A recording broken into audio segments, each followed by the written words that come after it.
هذا القرآن يوحدنا لطريق الخير يوجهنا. الله تعالى أنزله ورسول الله معلمنا. بسم الله الرحمن الرحيم. عبس وتولى أن جاءه الأعمى وما يدريك لعله يزكى أو يذكر فتنفعه الذكرى. أما من استغنى فأنت له تصدى وما عليك ألا يزكى. وأما من جاءك يسعى وهو يخشى فأنت عنه تلهى. كلا إنها تذكرة فمن شاء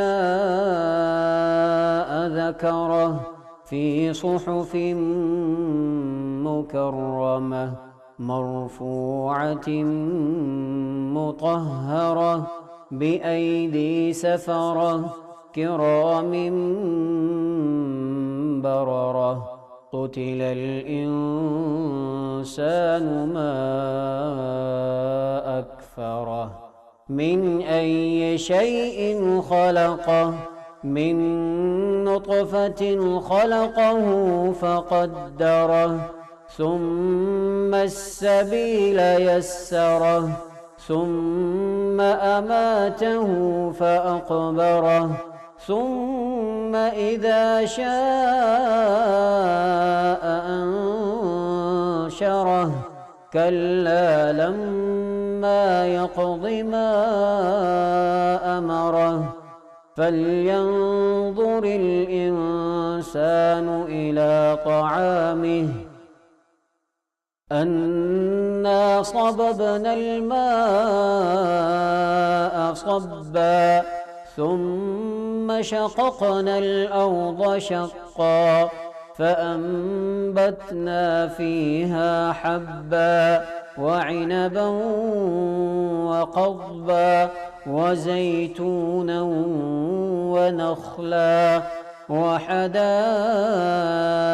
غلبا وفاكهة وأبا متاعا لكم ولأنعامكم.